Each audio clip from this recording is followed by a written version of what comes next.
Buongiorno, buongiorno carissimi amici, juste avant de commencer ma prochaine consultation, allez, dans une demi-heure, ça me laisse le temps de m'hydrater et de boire. J'espère que vous en faites autant, les amis. N'oubliez pas, oui, il fait chaud, mais voilà, il y a des petites astuces, humidifiez-vous, buvez, c'est très important. Et évitez le café, c'est pas bon normalement quand il fait chaud. Moi, j'évite en tout cas, au lieu de 3 tasses, c'est une tasse pour le moment.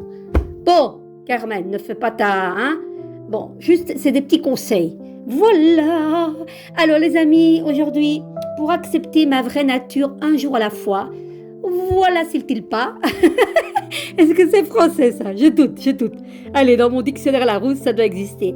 Je m'ouvre aux autres, mais que de belles aventures. Les amis, on y va? Gogo? Qu'est-ce qu'elle nous dit cette belle carte? L'idée de m'ouvrir soit au rejet ou à l'acceptation d'une autre personne peut m'effrayer. J'adore cette carte. Cela ne consiste pas seulement à montrer les parties de moi qui brillent, qui sont belles ou amusantes, il s'agit aussi de révéler ce que je nie ou ce que je veux cacher aux autres. J'adore ces messages, les amis.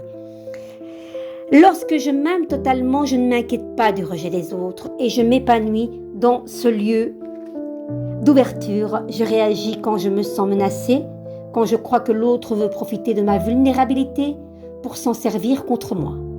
Ben écoutez, j'adore parce que ça me parle à 1000%.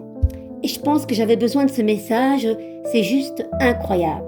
Est-ce que ce sentiment, vous l'avez aussi, de rejet, d'abandon, le sentiment que des fois on peut se foutre de votre gueule, quoi, ne pesons pas nos mots, ou que vous n'êtes qu'une option, hein, quand on s'ennuie, on vient vous dire « Ah Carmen, qu'est-ce que tu fais ?» Bah ouais, moi ça m'arrive. Mais voilà, je pense vraiment les amis, hein, que c'est à l'intérieur de vous que vous devez vous poser les bonnes questions. Et c'est vrai que quand on s'aime totalement, on n'a pas besoin de l'approbation des autres, on n'a pas besoin du surplus des autres, on se suffit à nous-mêmes. Bien sûr, je dis pas, on est tous, allez, on a besoin des autres, on est plus fort avec les autres, mais il faut choisir avec qui vous faites les choses. Et s'il y a des gens qui vous rejettent, ben dites-vous qu'ils n'ont pas compris votre valeur, c'est tout, et que là-haut, on s'occupe de ça, et du coup, hop, ils disparaissent.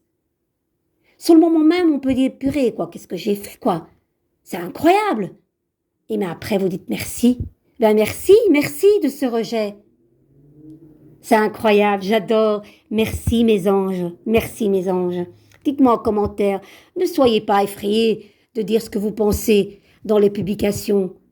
Ouvrez-vous aux autres. Moi, je m'ouvre toujours à vous. Peut-être un peu trop, peut-être, mais je m'en fiche, je suis moi. Allez les amis. Par contre, si je regarde avec les yeux du cœur, je suis consciente que ce sont mes peurs et mes blessures qui parlent. Mais oui. De cette façon, je comprends aussi la maladresse de l'autre à exprimer ses besoins. Ben oui. J'adore. Lorsque je m'ouvre aux autres, je crée de véritables connexions. Je ressens un amour authentique pour moi-même avant tout et je commence à attirer des personnes qui s'inspirent de cette ouverture. Dites-moi, il y a une question pour vous. Peut-être pour moi, je ne sais pas si je vais répondre parce que je réponds souvent et vous très peu. Aujourd'hui, quelle action puis-je poser pour m'ouvrir aux autres au lieu de réagir pour me protéger? Mais je vais quand même m'ouvrir à vous en disant que, allez, aujourd'hui, quelle action puis-je poser pour m'ouvrir aux autres au lieu de réagir pour me protéger? Ben, déjà de s'écouter soi et de pas dire oui quand c'est non et de non quand c'est oui. Et de pas vous laisser envahir par vos émotions. Parce que les émotions, elles nous font voir un film qui n'existe pas parce que nous avons peur et c'est les peurs qui font voir un film le plus dramatique qu'il soit. Vos émotions et votre pensée à vous n'est pas la même que les autres. Donc là, il faut être authentique avec soi-même, de vous dire qu'est-ce qui parle là? C'est vraiment moi ou c'est mes peurs? C'est mes blessures d'enfance ou peser le pour et le contre. Ça va les amis, on n'a pas une baguette magique, mais soyez vous-même et aimez-vous d'abord. Après j'ai tiré avec mon petit tarot, là, le petit boîtier que vous aimez avec une lame mineure, ni question ni réponse, ni projet ni tracas. cherche le silence. Assieds-toi au calme, reviens vers la source secrète d'où jaillissent les mots, l'intelligence pure qui connaît tout et n'explique rien. Fais confiance, accepte de ne pas comprendre des fois. Tout se dénouera de soi-même. Les amis, regardez, il y a ces montagnes, mais vous pouvez aller vers cette lumière et écarter ces montagnes. Et le plus important, c'est vous. D'accord, les amis? Voilà. Dès que vous comprenez ça, vous allez vous dire, finalement, est-ce que je ne me rejette pas moi-même? Est-ce que ce n'est pas moi qui... Voyez, mais bien sûr, il y a des causes-effets.